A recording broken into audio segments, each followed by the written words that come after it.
जरा सोचिए, एक आदमी 8वें फ्लोर से गिर जाता है और पुलिस बोलती है कि ये एक सुसाइड है और केस वहीं पे रफा दफा कर दिया जाता है। लेकिन वही भारत और अमेरिका के इंटेलिजेंस ऑफिसेज में अलार्म बज जाता है।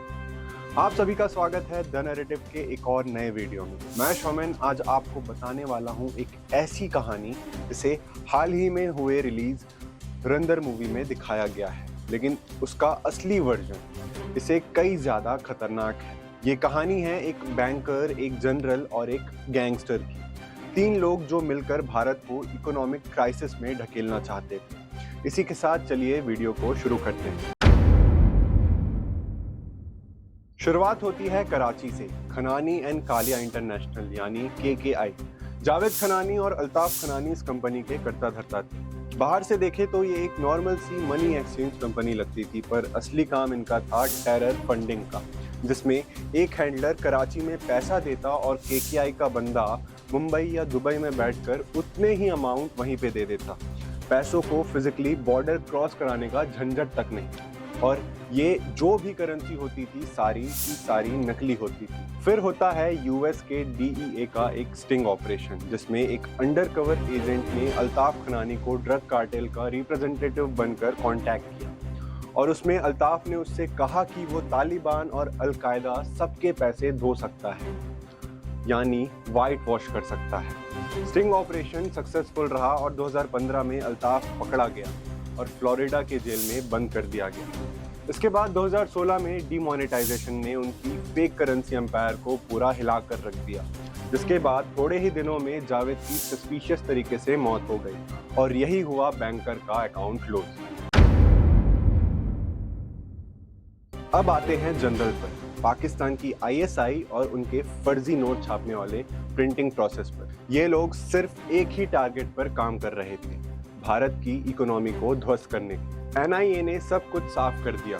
उनकी रिपोर्ट में पता चला कि जो पेपर इन काउंटरफिटेड नोट्स में यूज होते थे, वो पेपर एकदम इंडियन नोट्स की तरह ही रहती थी, जिसे स्विट्जरलैंड की एक कंपनी SICPA सप्लाई करती थी।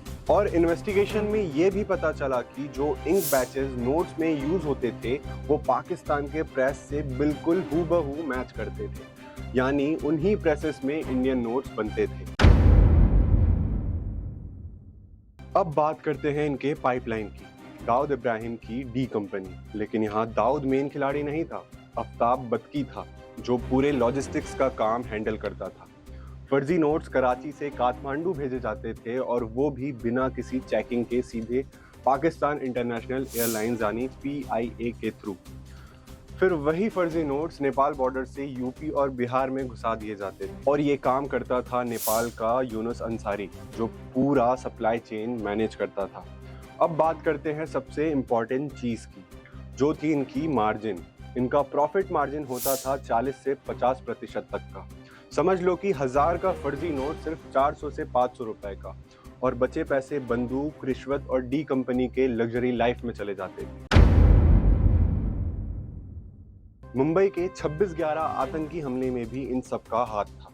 ISI के मेजर इकबाल ने ये पूरा ऑपरेशन प्लान किया था और उन 10 आतंकवादियों को ट्रेन भी। इस अटैक में होने वाले VoIP कॉल्स के लिए जो इंटरनेशनल अकाउंट्स बनाए गए थे, उसका पैसा खनानी नेटवर्क के थ्रू ही आया था। 26/11 हमले का मास्टरमाइंड डेविड हेडली ने कोर्ट में बताया था कि मेजर इकबाल ने उसे इंडियन करेंसी दी थी, और बाद में फॉरेंसिक एक्सपर्ट्स ने बताया भी था कि वो नोट हाई क्वालिटी फर्जी नोट्स थे, जिसे पकड़ा जाना काफी मुश्किल था।